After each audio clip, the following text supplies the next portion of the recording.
নমস্কার আমার প্রিয় বন্ধুরা, আমি প্রকাশ।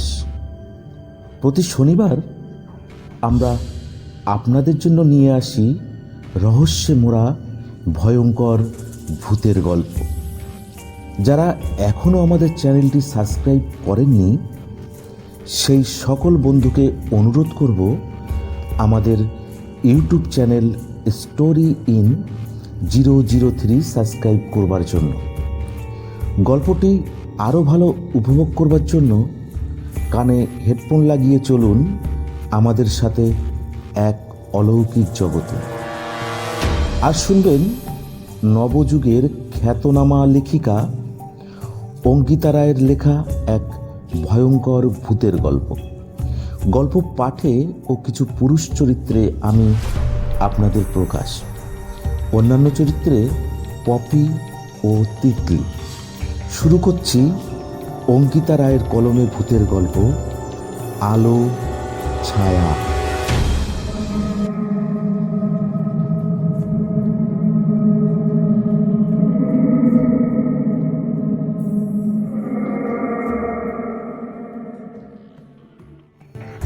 বিয়ের পর থেকেই তৃণার মধ্যে কিছু কিছু অস্বাভাবিক ব্যাপার লক্ষ্য করেছিল বিনয়। মুখে কিছু না বললেও মাঝে মাঝে তৃণার এরকম অদ্ভুত আচরণে বিরক্ত হতো সে। প্রথম প্রথম এ বিষয়ে এত পাত্তা দেয়নি, কিন্তু আজকাল বিষয়টা মাথা থেকে বের করতে পারছে না। তৃণার সাথে এ ব্যাপারে কথা বলতে চাইলেও তৃণা এড়িয়ে যাচ্ছে। তাই খোলামেলাভাবে তৃণার সাথে আলোচনা করতেই পারেনি। দুই বাড়ি থেকে সম্বন্ধ করেই বিয়ে হয়। বিয়ের আগে ফোনে এক দুবার কথা হলেও সামনাসামনি দেখা হয়নি। অথবা বলা যায় তৃণা দেখা করতে চায়নি। সে বিনয়কে জানিয়ে দিয়েছিল বাড়ি থেকে বিয়ের আগে দেখা করা মানা, আর লুকিয়ে লুকিয়ে নিজের হবু বরের সাথে দেখা করা তার স্বভাব বিরুদ্ধ। এই বিষয়ে আর কিছু জিজ্ঞেস করেনি বিনয়। বিয়ের আগে শুধু একটি অনুরোধ করেছিল তৃণা, যেন তাদের শোবার ঘরে এবং বাথরুম থেকে আয়না সরিয়ে দেওয়া হয়। এই অনুরোধটা শুনে প্রথমে খটকা লাগে বিনয়ের। তৃণা জানায় আয়না দেখলে সে ভয় পায়। অনেকেরই আয়নাতে ফোবিয়া থাকে, তৃণারও তাই আছে। এই ভেবে সে বাথরুম আর বেডরুম থেকে আয়নাগুলি সরিয়ে ফেলার ব্যবস্থা করে। এরপর যথারীতি সব নিয়ম কানুন মেনে বিয়ে হয়ে যায় তাদের। বিয়ের পর প্রথম দুদিনের কথাবার্তায় বিনয়ের তৃণাকে খুব সাধারণ মিশুকে মেয়ে বলেই মনে হয়। কয়েকদিন যেতে না যেতেই বিনয়ের মনে এক বড় অংশ দখল করে নেয় তৃণা। কিন্তু তৃণার কয়েকটি আচরণ মন থেকে মেনে নিতে পারে না বিনয়। এই যেমন নিজের কোনো ছবি কিছুতেই তুলতে চায় না তৃণা, তুললেও দেখতে চায় না। কেমন যেন অদ্ভুত ব্যবহার করে। সেদিন তাদের বিয়ের অ্যালবাম নিয়ে সবাই মাতামাতি করছিল।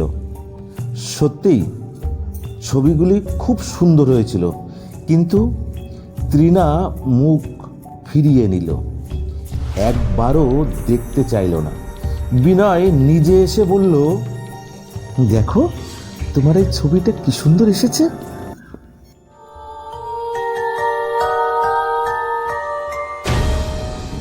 না, তোমরা দেখো, আমার ভালো লাগে না। এত ভালো ছবি, এগুলো তো পরে স্মৃতি হয়ে থাকবে, এভাবে বলছো কেন? মনে যত্ন করে রাখলেই সব স্মৃতি জমা থাকে, তার জন্য ছবি তুলতে হয় না। আর তাছাড়া আমি তো চায়নি ছবি তুলতে। সেদিন আর জোর করেনি বিনয়, কিন্তু মনে মনে খুব কষ্ট পেয়েছিল এবং বিরক্ত হয়েছিল সে। এর পরের শনিবার সন্ধ্যাবেলায় তৃণাকে নিয়ে রেস্টুরেন্টে খেতে বেরিয়েছিল বিনয়। সে ভালোবেসে একটা সেলফি তুলতে চেয়েছিল নিজের বউয়ের সাথে, কিন্তু তৃণা সেই প্রস্তাবে মুখের উপরে না বলে দেওয়ায় জেদ চেপে গেল বিনয়ের। বেশ কিছুটা রেগে বলল, আমি তো তোমার স্বামী, আমার সাথে একটা সেলফি তুলতে এত আপত্তি কিসের তোমার? এ বিষয়ে তোমাকে আগেও বলেছি, আমার ছবি তুলতে ভালো লাগে না। বিনয় তৃণার কাঁধে হাত রেখে নিজের স্বর যথাসম্ভব নরম করে বলে, আচ্ছা আমি তো আছি, একটা সেলফি তুলি, ভালো না লাগলে ডিলিট করে দেব। কথা শেষ করেই ফোন বের করে ক্যামেরা অন করবে বিনয়। এমন সময় তার হাতটা ধাক্কা দিয়ে কাঁধ থেকে সরিয়ে উঠে দাঁড়ায় তৃণা। তার চোখে মুখে আতঙ্ক স্পষ্টভাবে ফুটে উঠেছে তৃণার। এইভাবে হড়বড় করে উঠে দাঁড়ানোয় সেখানকার অন্যান্য সকল গ্রাহক এবং ওয়েটারদের আকর্ষণের কেন্দ্রবিন্দু হয়ে যায় বিনয় এবং তৃণা। সবার নজর তখন বিনয়ের দিকে, আর বিনয়ের মুখ তখন রাগে লজ্জায় লাল হয়ে উঠেছে।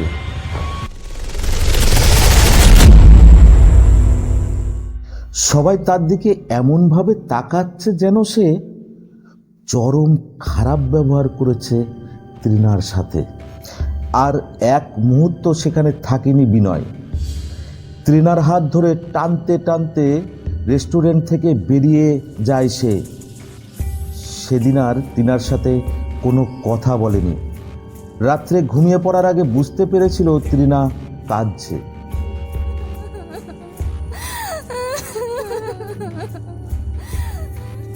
খারাপ লাগলেও বিনয় বুঝতে পারল না সে এই মুহূর্তে ঠিক কি বলবে। সারা রাত দুজনে মন খারাপে প্রায় জেগেই কাটিয়ে দেয়। সকালে তৃণা নিজেই বিনয়ের কাছে বসে এবং তাকে বলে, আমি জানি আমার খুব ভুল হয়েছে, তোমার রাগ করাটাই স্বাভাবিক। কোনো উত্তর দেয়নি বিনয়। তৃণা আরও বলতে থাকে, আমি সত্যিই খুব ভয় পাই সেলফি তুলতে। সেলফিতে তো আয়নার মতো নিজের প্রতিবিম্ব দেখা যায়। তুমি আমায় ক্ষমা করে দাও, আমার ওরকম আচরণ করা উচিত হয়নি। এবার বলতে বলতে কেঁদে ফেলে তৃণা। বিনয় কাছে টেনে নেয় তৃণাকে, মাথায় হাত বুলিয়ে বলে, যা হয়েছে ভুলে যাও, আর মনে রেখে লাভ নেই। কিন্তু মনে মনে ঠিক করে বিনয় আর কখনো তৃণাকে সেলফি তুলতে বলবে না। এরপর বেশ কিছুদিন কোনো গন্ডগোল হয়নি। ইতিমধ্যে একদিন বিনয়ের মাসি, মেসো, মাস্তুতো বোন রিনি এসে উপস্থিত হলেন।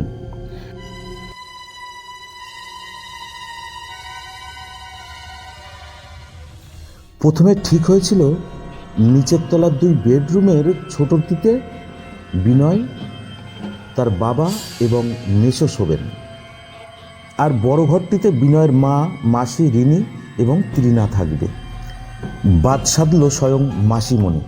তার বক্তব্য হলো, আমরা আসার কারণে যদি নবদম্পতিকে আলাদা শুতে হয় তাহলে আমাদের পাপ হবে গো, বলে হাসতে হাসতে বিনয়ের মায়ের দিকে তাকিয়ে বললেন, তোমাদের উপরে তো আর একটা ঘর আছে, আমাদের 3 জনের ওতেই হয়ে যাবে। কিন্তু আমাদের মতে অতিথি ভগবান সমান, তাদের কি আর ওইটুকু ঘরে শুতে বলা যায়? তাই অগত্যা ঠিক হলো বিনয় আর তৃণা শোবে উপরের ঘরে, বাকিরা যেমন ঠিক করা হয়েছিল তেমন হবে। রাতে উপরের ঘরের বিছানা ঠিক করতে গেছিল তৃণা একাই। হঠাৎ একটা আর্ত চিৎকার ভেসে আসে উপরের ঘর থেকে। চিৎকারটা তৃণার। ছুটে যাই সবাই উপরে, এসে দেখে নিজের চোখ মুখ দুই হাতে চেপে মাটিতে বসে ভয়ে কাঁপছে তৃণা। সবাই এসে তৃণাকে একটু জল খাইয়ে ধাতস্থ করে। সে বলে এই ঘরে যে আয়না আছে সে জানতো না।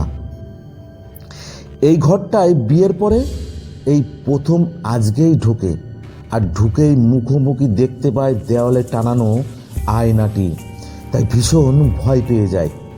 প্রথমে বাড়ির কেউ তার কথাগুলি শুনে কিছু বুঝতে পারল না, কিন্তু বিনয় খুব ঠান্ডা মাথায় পরিস্থিতি সামলায়। সে সবাইকে বোঝায় যে তৃণা আয়না জিনিসটাকে ভয় পায়, এটা ওর ফোবিয়া। একটু অদ্ভুত লাগলেও বাকিরা মনে মনে বিষয়টি মেনে নিয়ে নিচে নেমে শুতে চলে যায়। এরপর বিনয় গিয়ে দেয়াল আয়নাটা নামিয়ে সে ওই ঘরেরই ডিভান খাটটির ভেতরে সযত্নে রেখে তৃণাকে আশ্বস্ত করে অনেক বুঝিয়ে সেই ঘরে নিয়ে আসে। সেদিন রাতে হঠাৎ মনে হলো কেউ ফুপিয়ে ফুপিয়ে কাঁদছে, আর তার নাম ধরে কাতর স্বরে ডাকছে। ঠিক খাটের কাছ থেকে আসছে আওয়াজটা। চমকে উঠল বিনয়, এ তো তৃণার কান্নার শব্দ। পাশ ফিরল বিনয়, দেখল তৃণা নিশ্চিন্তে ঘুমাচ্ছে। তাহলে সে নিশ্চয়ই ভুল শুনেছে। আবার ঘুমিয়ে পড়ল সে।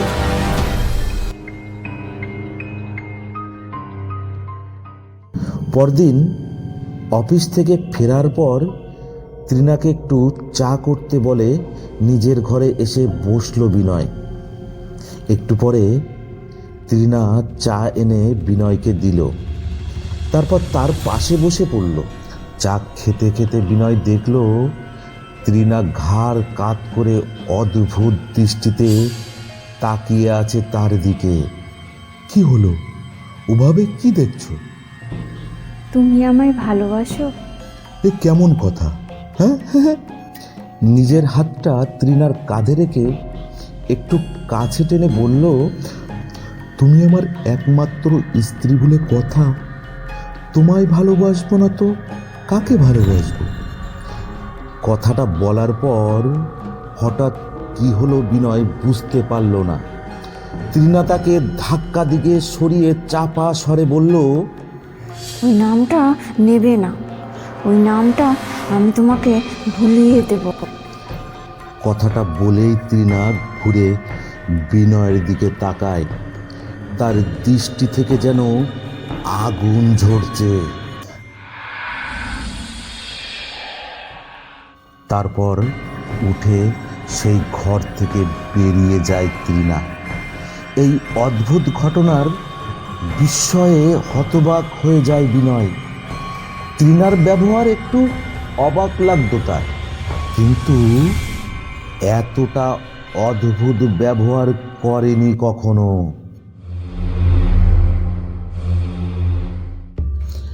কিছুদিন পরে বিনয় হঠাৎ দেখে তৃণা বড় ঘরের ড্রেসিং টেবিলের আয়নার সামনে বসে চুল আঁচড়াচ্ছে চিরুনি দিয়ে।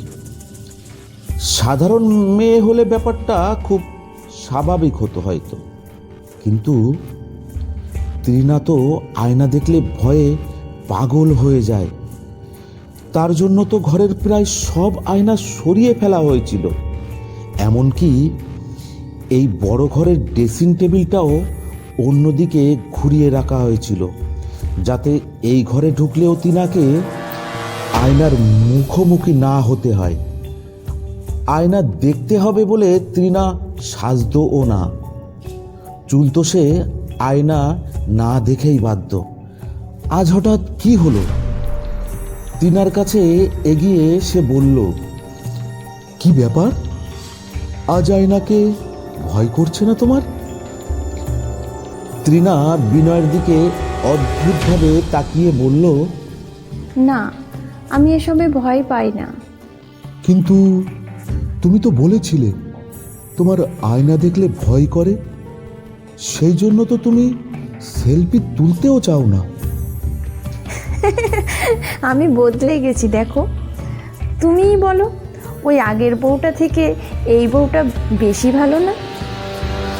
তৃণার হাসিটা ভীষণ অস্বাভাবিক লাগলো বিনয়ের। সে কোনো উত্তর না দিয়ে চুপচাপ বেরিয়ে গেল।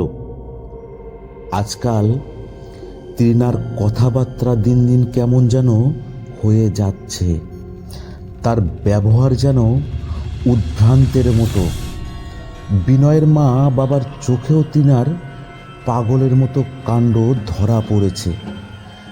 তাকে কেউ নাম ধরে ডাকতেই ক্ষেপে যায়, দেওয়ালে নিজের মাথা ঠোকে, কোনো কাজ ভালো করে করে না, পাগলের মতো হাসে। সেদিন আয়নাটা দেখে খুব আঘাত পেয়েছে। মানুষ তো বেশি ভয় পেয়ে গেলে এমন অদ্ভুত ব্যবহার করে। এই ভেবে বিনয় ঠিক করে একদিন ভুলিয়ে বুঝিয়ে ঠিক তিনাকে ডাক্তারের কাছে নিয়ে যাবে।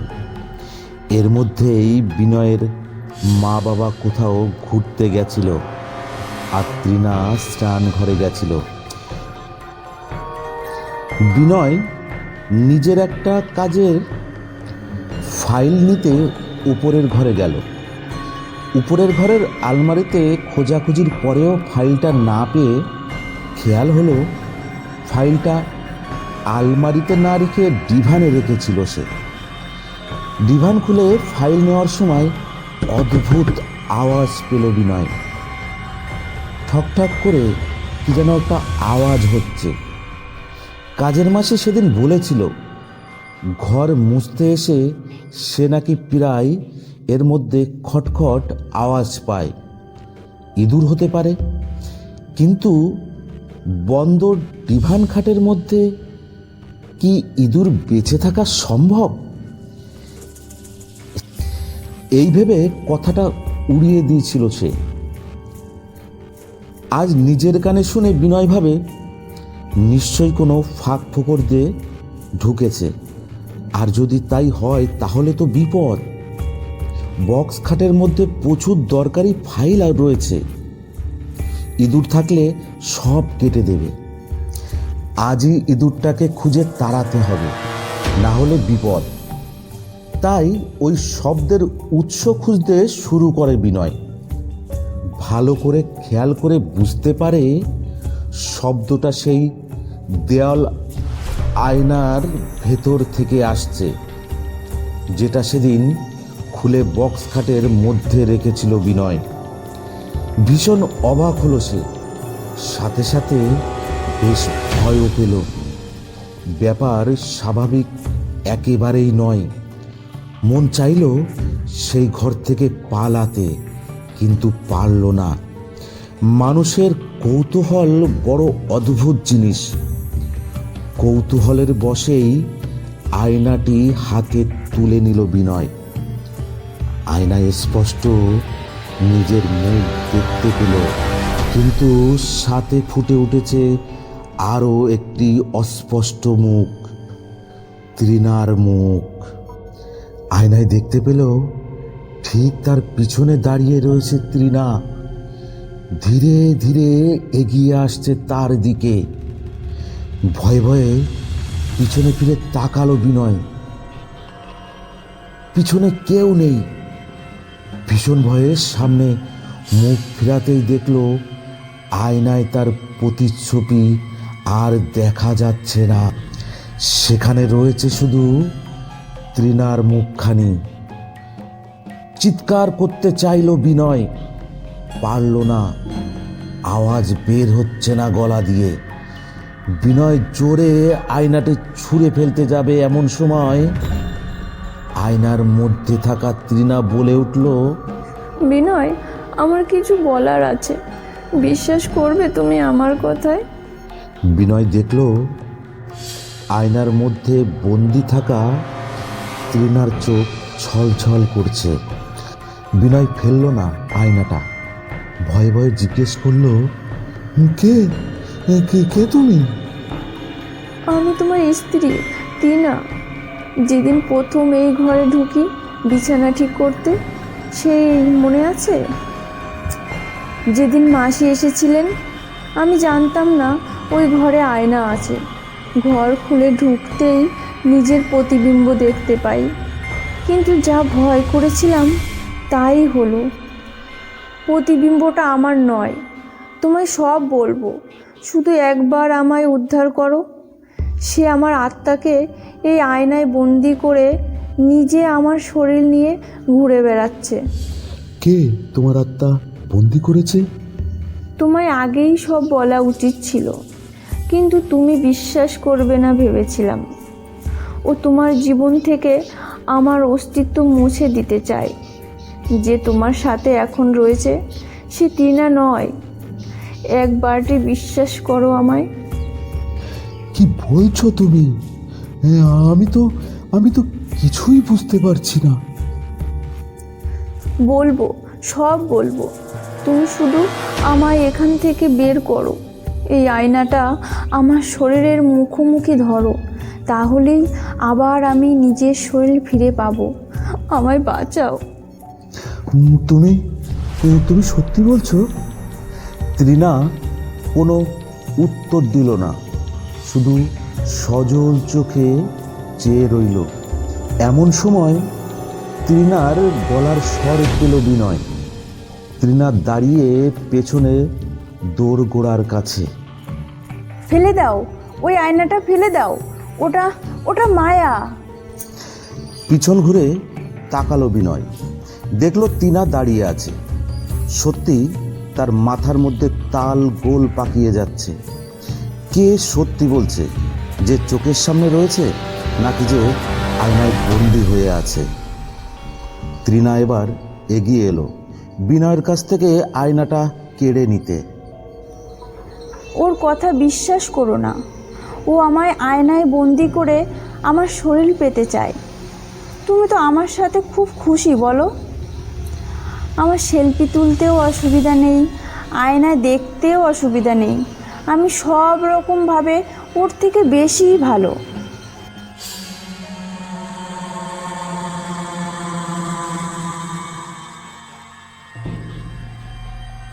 এক মায়াবী দৃষ্টিতে চেয়ে বিনয়ের দিকে এগিয়ে আসছে তৃণা। আয়নার মধ্যে থাকা তৃণা চেঁচিয়ে উঠল, বশ করতে চাইছে তোমায়, ওর কথা শুনো না তুমি। এমন ঘটনার সম্মুখীন হতে বিন্দু মাত্র প্রস্তুত ছিল না বিনয়। মাথার মধ্যে সব গন্ডগোল হয়ে যাচ্ছে। তৃণা বলছে তার আত্মা আয়নায় বন্দী, তাহলে সামনে কে দাঁড়িয়ে?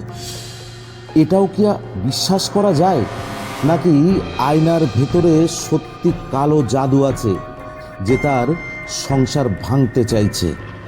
তৃণা ধীর গতিতে এগিয়ে আসছে বিনয়ের দিকে। তার চোখ থেকে চোখ সরাতে পারছে না বিনয়। তার চোখে নিজেকে ধীরে ধীরে হারিয়ে ফেলছে সে। আয়নার মধ্যে থেকে আর্ত চিৎকার ভেসে আসছে। ওর চোখে দেখো না বিনয়, একবার আয়নাটা ওর দিকে ঘোরালেই বুঝতে পারবে আমি সত্যি বলছি কিনা। আমার কথা শোনো লক্ষ্মীটি। বিনয়ের শরীর ধীরে ধীরে অবশ হয়ে আসছে। হঠাৎ আয়নার ভেতরে থাকা মেয়েটার কাতর অনুরোধের শেষ বাক্যটি যেন মর্মে গিয়ে বিঁধল তার। হঠাৎ বিনয় সামনে থাকা তৃণাকে বলে উঠল, যদি তোমার আয়না দেখতে ভয় না করে, তাহলে এই আয়নাকে ভয় পাচ্ছ কেন? বলেই সে আয়নাটা ঘুরিয়ে মুখের সামনে ধরল তৃণার। আর্তনাদ করে উঠল সে। তার মুখ বিভৎস হা হয়ে এক আলোর জ্যোতি বেরিয়ে মিশে গেল আয়নার ভিতরে। আর আয়নার মধ্য থেকে এক অন্য আলো ভাসতে ভাসতে মিশে গেল তৃণার বুকে। তৃণা জ্ঞান হারিয়ে লুটিয়ে পড়ে। বিনয় একটা বড় রড এনে টুকরো টুকরো করে দেয় আয়নাটা। এক বুক ফাটা আর্তনাদ যেন বেরিয়ে মিলিয়ে যায় বাতাসে। বিনয় নিজের মা বাবাকে সত্যি কথা জানায়নি। এ বিষয়ে সচক্ষে না দেখে কেউ হয়তো কোনো কথা বিশ্বাস করবে না। ডাক্তার এসে জানায় মানসিক চাপে জ্ঞান হারিয়েছে তৃণা। ঘুমের ওষুধ দিয়ে চলে যান তিনি। পরদিন সকালে ঘুম ভাঙল তৃণার। উঠেই দেখলো বিনয় তার কাছেই বসে আছে। কি হলো? আরে আরে, এখন উঠলে কেন? তোমার বিশ্রামের প্রয়োজন। আমি জানি তুমি কি জানতে চাই। আগে তোমায় সব বলতে পারিনি, ক্ষমা করো আমায়। যা ঘটলো এমন ঘটনা কখনো শুনিনি। বুঝতেও পারছি না কি হচ্ছে। জানতে তো কৌতূহল হচ্ছে খুবই, কিন্তু তোমার এই অবস্থায় মাথায় আর চাপ দিতে হবে না। তোমায় বলছি পুরো ঘটনা, প্লিজ একটু ধৈর্য ধরে শোনো। কখনো না কখনো তোমাকে তো বলতেই হবে। তৃণা বিনয়কে তার ফেলে আসা দিনগুলির কথা বলতে শুরু করে।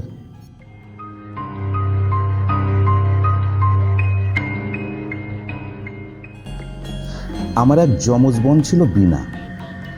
আমাদের একই সময় জন্ম এবং একই রকম দেখতে, কিন্তু সে মানসিকভাবে সুস্থ ছিল না। বীণা ছিল ভীষণ জেদি স্বভাবের। সে যা আবদার করত তাকে তখনই সেটা না দিলে ভীষণ অদ্ভুত আচরণ করত। দেয়ালে মাথা ঠুকত সে। জানিয়ে আমি খেলতাম, ও সেটাই চাইতো, না দিলে মাথার চুল ছিঁড়ত। ছোটবেলায় অনেকেরই স্বভাব থাকে, অন্যরা যা নিয়ে খেলা করে তারাও সেটা চায়। আমার মা বাবাও ওকে তেমনটাই ভেবেছিল, কিন্তু বড় হয়েও ওর স্বভাব পাল্টালো না। সাইকোলজিস্ট দেখিয়ে কিছুদিন ভালো থাকতো, তারপর আবার যেই সেই। স্কুলে ওর আলাদা কোনো বন্ধু ছিল না। ওর পাগলামি আর হিংসুটের স্বভাবের কারণে ওর সাথে কেউ মিশতো না। আমি ওকে আমার বন্ধুদের সাথেই রাখতাম, কিন্তু আমার সব বন্ধুরা ঠিক ওকে পছন্দ করতো না। হঠাৎ একদিন জানতে পারলাম স্কুলে আমার বন্ধুরা আমার নামে কুৎসা সরাচ্ছে। কেউ আমার সাথে মিশতে চাইছে না, কারণটা কিছুতেই বুঝতে পারলাম না। বেশ কিছুদিন পরে আমার এক কাছের বন্ধু টিউশনিতে এসে আমায় জানায় বীণা সবাইকে বলেছে আমি নাকি আমার সকল বন্ধুকে নিয়ে বাড়িতে খারাপ খারাপ মন্তব্য করি। এটা শুনে আমার মাথায় আকাশ ভেঙে পড়ল। বীণার পাগলামো যে এমন হতে পারে আশা করিনি। বাড়ি ফিরে সেদিন সোজাসুজি বীণাকে জিজ্ঞাসা করি তার এরকম বলার কারণ কি। প্রথমে সে এড়িয়ে যায়, আমিও ছাড়বার পাত্র নই। বারবার জিজ্ঞেস করার পর সে চিৎকার করে বলতে থাকে, হ্যাঁ বলেছি, আমি বেশ করেছি। ওরা শুধু তোর সাথে কথা বলে, আমার সাথে বলে না কেন? আমি যখন ওদেরকে বলছিলাম তুই ওদের নামে উল্টোপাল্টা কথা বলিস, ওরা আমার কথা মন দিয়ে শুনছিল, আত্মা দিচ্ছিল। তাই আমি ওদের বলেছি এসব। এক চর বসিয়ে দিলাম গালে। ও রেগে দেওয়ালে মাথা ঠুকতে লাগলো। মা বাবা অনেক কষ্টে শান্ত করে আমাদের। সেদিনের পর থেকে খুব একটা কথা বলতাম না ওর সাথে। এরপর ক্লাস 10-এ পড়ার সময় পরিচয় হয় অর্কর সাথে। একই জায়গায় টিউশনি করতাম আমরা, ভালো বন্ধুত্ব হয়ে যায়। এরপর মাধ্যমিক ভালো নাম্বার নিয়ে আমি পাশ করি, কিন্তু বীণা ফেল করে। আমি 11-এ কলা বিভাগে ভর্তি হই। বীণা থেকে যায় ক্লাস 10-এই। 11-এ ওঠার পরই আমি জানতে পারি অর্ক আমায় পছন্দ করে। সে বিজ্ঞান বিভাগে ভর্তি হয়েছিল। বাংলা আর ইংরাজি টিউশনে দেখা হতো আমাদের। একদিন আমি বাংলা টিউশনে যাবার পথে দেখলাম বীণা আমার কুর্তি পরে অর্কর সাথে রাস্তায় গল্প করছে। আমি খুব অবাক হয়ে গেলাম। বীণার তো এখানে থাকার কথা নয়। এগিয়ে গেলাম ওর দিকে। আমায় দেখে বীণা ভীষণ থতমত খেয়ে গেল। অর্ক অবাক চোখে তাকিয়ে রইল আমার ও বীণার দিকে। বীণা, তুই কি করছিস সেখানে? তোর তো সকালে টিউশনি থাকে। এসব কি হচ্ছে তৃণা? আমি তো তোকেই ফোন করে ডেকেছিলাম। আমি তো কোনো ফোন পাইনি। সেই মুহূর্তে আমাদের কারো বুঝতে বাকি রইল না ঘটনাটা কি ঘটেছে। বিনা অর্কের ফোন ধরে আমার নাম করে কথা বলে, এবং শুধু তাই নয়, আমার জামা কাপড় পরে আমার জায়গা নিয়ে অর্কর সাথে কথা বলতে চলে এসেছে। আমি ভীষণ রেগে যাই, যা নয় তাই বলে অপমান করি বিনাকে। অর্ক রেগে বেশ কিছু কথা শুনিয়ে দেয়। বিনা কাঁদতে কাঁদতে সেখান থেকে চলে যায়। যাওয়ার আগে শুধু একটা উত্তর দেয়, তৃণা, তুই না আসা পর্যন্ত অর্ক কিন্তু চিনতে পারিনি। সে আমাকেই তৃণা ভেবেছিল। আমি হই বা তুই, ওর কাছে তো একই ব্যাপার। বলো অর্ক। তার এই কথাটাই মনে বাজতে থাকে আমার। টিউশনিতে আর কথা বলিনি অর্কর সাথে। তার উপরে ভীষণ অভিমান হয়েছিল। কেন সে আমার আর বিনার কথা বলার ধরনের পার্থক্য বুঝতে পারল না? সত্যিই তো বলেছে বিনা, সে যদি আমার মনটাই না চিনল তাহলে কি চিনল? টিউশন থেকে বাড়ি ফিরে জানতে পারি বিনা আমাদের ফ্ল্যাটের ছাদ থেকে ঝাঁপ দিয়ে আত্মহত্যা করেছে। তাকে বাঁচানো যায়নি। ভীষণ আঘাত পাই আমি। রাগের মাথায় এত কিছু বলে ওর কাছে ক্ষমাও চাইতে পারলাম না। তার সব কাজ মিটে যাবার পর একদিন রাতে স্বপ্নে দেখতে পেলাম বিনা বলছে, তোর শরীরটা আমায় দিবি? দে না, তোর শরীর আর আমার শরীরে তো কোনো পার্থক্য নেই। দে না রে, তাহলেই ক্ষমা করে দেবো তোকে। ভীষণ ভয় পেয়ে যাই আমি। এর পরের দিন মা আয়নার সামনে বসে আমার চুল বাঁধছিল। হঠাৎ দেখলাম আমার প্রতিবিম্বের স্থানে বিনার প্রতিবিম্ব। কি কুটিল ভয়ঙ্কর তার হাসি! ভয়ে ছিটকে সরে যায় সেখান থেকে। মাও সবটা লক্ষ্য করেছিল। আমি মাকে স্বপ্নের কথাও বলি। মা আমার মাসির সাথে আলোচনা করে এক সাধুর কাছে নিয়ে যায় আমাকে। সব শুনে সাধু বাবা বলেন, তোমরা ভালো করেছো, ব্যাপারটা যে বুঝতে পেরেছো এবং এখানে এসেছো। তোমাদের আর এক মেয়ে বিনা মনে করে তিনার সব কিছুতেই তার অধিকার আছে। এখন সে তিনার প্রতিবিম্বের অধিকার কেড়ে নিয়েছে। সেই প্রতিবিম্বের সাহায্যেই অধিকার করতে চাইছে তৃণার শরীর। ও তিনার মতো সবার কাছে ভালোবাসা পায়নি, তাই ছিনিয়ে নিতে চাইছে ওর সব কিছু। ও এখনো হিংসা করে তৃণাকে, আর সেই হিংসায় শক্তি যোগাচ্ছে তাকে। আমার মা এর প্রতিকার জিজ্ঞাসা করায় তিনি একটি মাদুলি দান করেন আমায় এবং বলেন, সব আয়না বা যে কোনো প্রতিফলক থেকে দূরে থাকতে হবে তোমায়। যেদিন তোমার সত্যি ভালোবাসা তোমাদের দুজনের মধ্যে পার্থক্য ধরতে পারবে, সেদিন ও বুঝতে পারবে ভালোবাসার মনের মিলন হয় শারীরিকভাবে এক হলেও সেই ভালোবাসায় তার কোনো অধিকার নেই। আর তখন সে চলে যাবে চিরদিনের জন্য।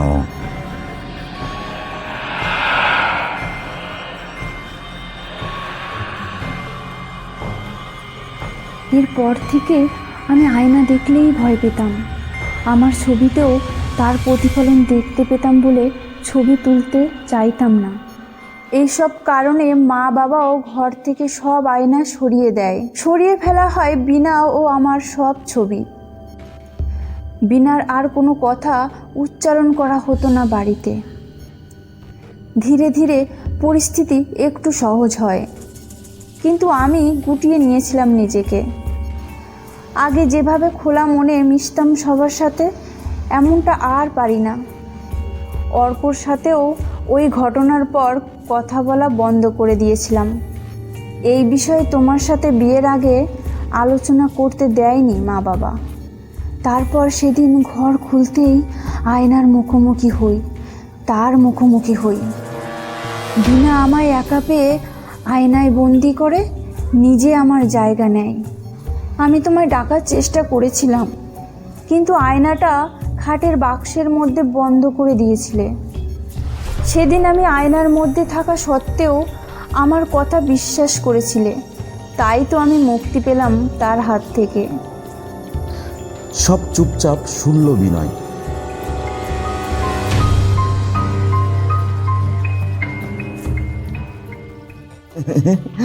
যাই বলো, এত কিছুর মধ্যে একটা কথা স্পষ্ট হলো, আমি তোমার সত্যি ভালোবাসা, অন্য কারো চান্স নেই এখানে।